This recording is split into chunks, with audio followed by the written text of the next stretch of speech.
విద్యార్థులకు భోజన అలంకరణ వస్తు ధరలు పెంచిన ముఖ్యమంత్రి రేవంత్ రెడ్డి పాలన ఓ స్వర్ణ యుగమని తెలంగాణ విద్యార్థి నిరుద్యోగ జేసీ చైర్మన్ కోటూరి మానవతారాయ్ అన్నారు.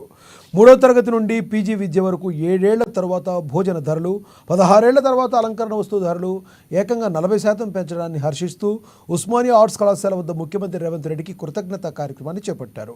విద్యార్థి నిరుద్యోగులు రేవంత్ రెడ్డి మాస్కులు ముఖానికి ధరించి కృతజ్ఞతలు తెలిపే ప్లకార్డులు పట్టుకుని వినూత్నంగా కార్యక్రమాన్ని చేపట్టారు.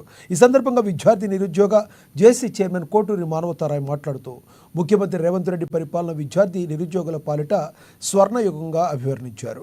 3వ తరగతి నుండి 7వ తరగతి వరకు 950 రూపాయలుగా ఉన్న డైట్ ఛార్జీలను 1330కు పెంచారు.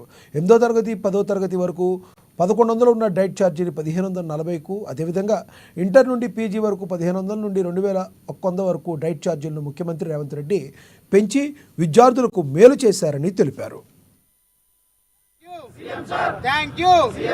డైట్ కాస్మోటిక్ ఛార్జీలు పెంచిన ముఖ్యమంత్రి గారికి, డైట్ కాస్మోటిక్ ఛార్జీలు పెంచిన ముఖ్యమంత్రి గారికి అనేక సంవత్సరాల తర్వాత డైట్ మరియు కాస్మోటిక్ ఛార్జీలు పెంచినటువంటి ముఖ్యమంత్రి రేవంత్ రెడ్డి గారికి కృతజ్ఞతలు తెలుపుతూ ఉస్మానియా యూనివర్సిటీ విద్యార్థి నిరుద్యోగ జేఏసీ ఆధ్వర్యంలో ఇలా వారి ముఖ్యమంత్రి రేవంత్ రెడ్డి గారి మాస్కులు పెట్టుకుని ఫ్లై కార్డులు ప్రదర్శించి వారి కృతజ్ఞతలు తెలపడం జరిగింది.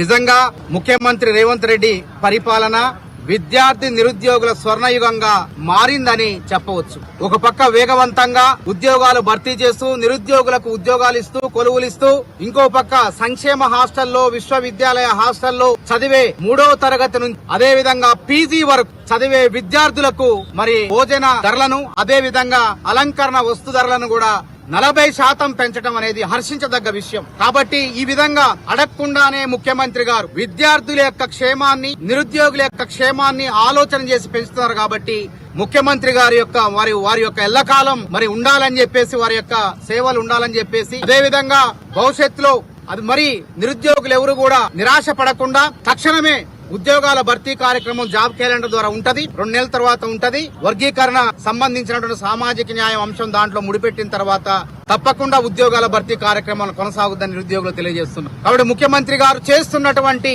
ఈ పనిని ప్రతి ఒక్కళ్ళు కూడా